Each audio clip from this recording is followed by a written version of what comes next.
I've been at Marriott for 14 years. People have heard me say I'm surprised every time I hear myself say that, because I think, like many people, you don't come in expecting to be in a corporate environment for that long, but the fact is it's been just tremendous. Huge opportunity, huge growth, and even more than I would have had any place outside.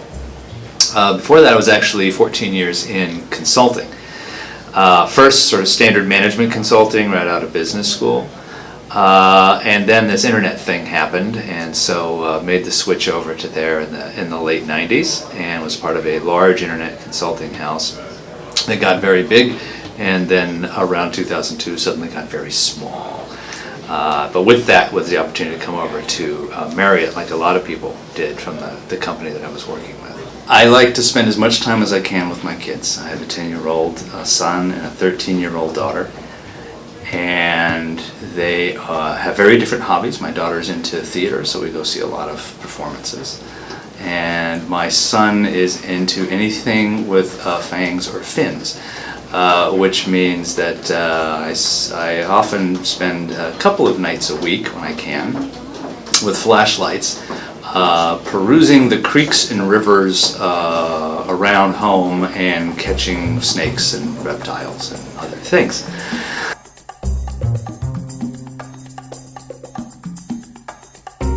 One thing I've found is that travel is on everybody's top 10 list. Everybody wants to go somewhere, except for one person who I knew once who didn't want to go anywhere outside of his living room. But for everybody else, all us normal people, travel is on everybody's list. But what I have found is it invariably also just opens people's minds. And hospitality is the enabler for all that. And some of the most profound experiences that I've had during travel had to do with hospitality and the people that I met and strangers whom I ended up staying with who shared their home. And so it's just a way of changing who we are as people, and having a job that allows us to be a part of something like that every single day, I think is just fabulous.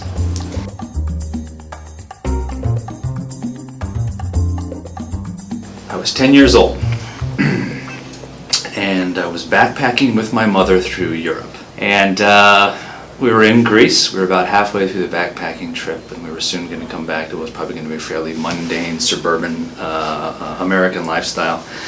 And she had gone shopping.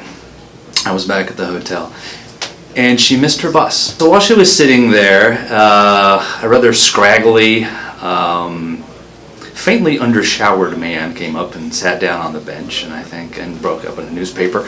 And I think most of us at that point probably would have quickly scooted down to the other end of the bench, but my mom is not that type of person, and so my mom struck up a conversation with him. Turned out that this man actually was a great person who became my stepfather, and I spent the next 8 years living on a sailboat, sailing around the Mediterranean.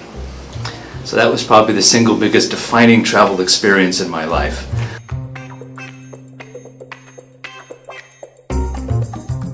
So I have three. Earplugs, smartphone, camera. Smartphone so I can go anywhere, earplugs so I can sleep anywhere, and camera so I can remember it all. So you won't find me without those three.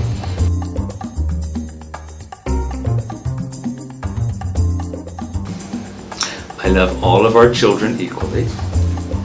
I probably fit more in the sort of Renaissance category. I just find that I remember once Renaissance did this consumer study, and they said the Renaissance customer tends to be the one who comes in the room, and the first thing they do is they go and they throw open the curtains, and then they look around the room to see what's there. And I'm like, yeah, that pretty much sums me up.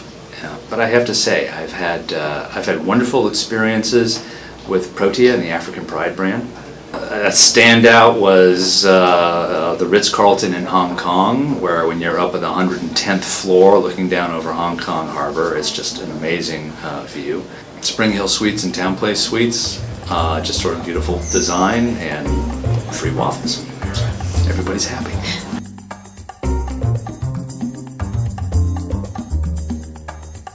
It is usually only a once in a career opportunity that something comes along that fundamentally changes the nature of business and the nature of consumer behavior. Web and now mobile, we are right in the midst of that.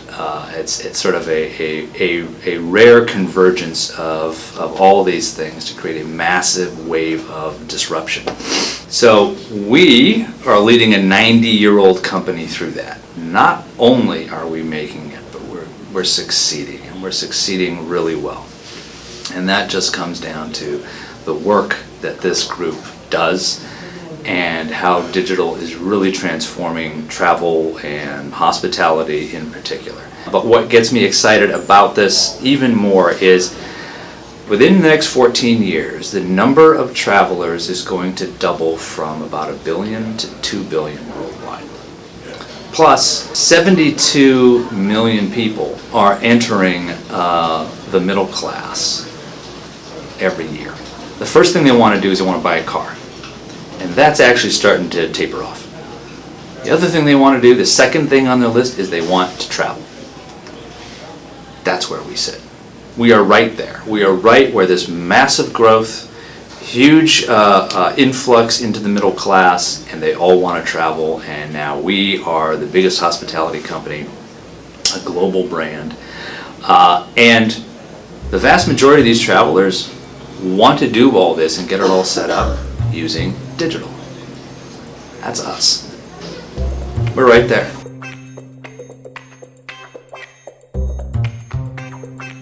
There are 1.8 billion millennial generation people around the world. They're going to have more purchasing power than any generation in the history of humanity. And all that happens in the next 10 years. So add that to the fact that they have a 2-to-1 intent to travel compared to boomers. Right? Put those things together. That's a curve that's going to go like this. So we've got to be ready for that. So what are we doing? Well, this is one of those things. It's not one single thing. There is no single silver bullet to this. But you got to get everything right. First thing is the product. So this is why we're diversifying the product so much. When you look at, first of all, the new brands being added to the portfolio. So Moxie and AC, among them the unbrand of Autograph. As you now look at Starwood and the brands we're going to be adding to the portfolio there, very strong appeal. Protea has the highest appeal among Gen Ys in Africa of any other brand. So perfectly positioned there. Now the other thing that we've got to do is getting the service right, and then getting just how you discover our brands and how you book our brands. And that again is where digital is taking front and center. So part of this, what's going on, is this massive move over to mobile. So among Gen Ys, about a 3-to-1 difference in the way and frequency with which they use technology compared to, say, the classics or boomer audience. That's why you see us investing so much on our direct channels. That's why so much is happening with the website, and so much is happening with mobile, and so much is happening with responsive. Because when you have now 2/3 of all traffic is now coming to us via a smartphone or a tablet. Half of the traffic, smartphone alone. Again, massive shift. You've got to be ready for that, and that's why you've been seeing all the things happening that are happening. Similarly, we even have folks in operations now who are digital. They have digital in their titles.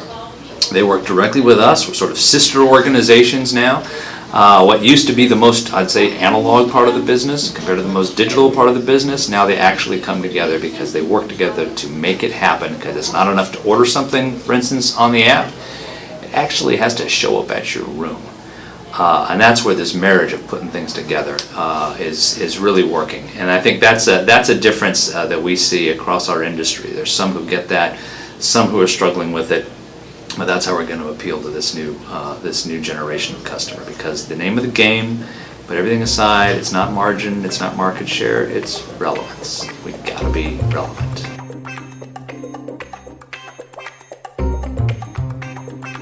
has changed it fundamentally. It has changed it in so many ways that we never could have anticipated when this whole thing got started. So when we think about the age of the flip phone compared to where we are now, not even night and day. We'll describe that. So as of today, we have 50% of all traffic coming in to us is coming in via a smartphone. If you add in tablets, it's bumping up against 70%. So that's a fundamental shift in how people reach us and access us. The other big thing that's changed is this is what has really brought on the shift from win the booking to win the stay. So the booking, a lot of times is people just coming to us on the website. That's still the dominant path for people who want to do booking. But it used to be that we didn't know anything about you. We couldn't reach you until when you booked the room, and then you sort of went off the radar, and then when you walked in the lobby and came up to the front desk for the first time to check in, that's the next time we saw you. That no longer has to be the case. So through mobile, we can start helping you at more points along the way. So you find those moments that matter, and they are bonding moments. So when you're trying to make a special arrangement for your room before you arrive because it's your anniversary or it's a birthday, when you're on the road and your travel plans change, you need somebody to help. If you need to get a ride from the airport, when you're on property, if you either want to order something or there's a problem with your room and you just have a question about where should I go eat and what do you recommend, now we can do that. Now we can actually power up those moments, more of them than ever before. And it's also without the concern with mobile and technology as well, you're going to dehumanize it. Well, what we're finding is it's actually quite the opposite. A dehumanizing experience is if you have to stand for 20 minutes in line at the concierge desk at 5 o'clock because everybody else has the same idea as you, which is I need to get something to eat. If, however, you're able to do it through a service request app and have somebody respond, you have actually made that a more human experience. There is somebody there and it is a human conversation that is taking place. And we've had instances of people having such a positive experience with that they're sort of texting back and forth with the person at the hotel, that they come downstairs from the room on the 16th floor to find the person, to hug them and take a selfie. That's a change. That didn't necessarily used to happen, but this is not dehumanizing it. This is using technology to power up the human moments more. And I think that we're just at the beginning, just the tip of the iceberg for what mobile is going to make possible. But mobile is transformative for service in the hospitality industry, and that's our strength. That's where we're going to excel.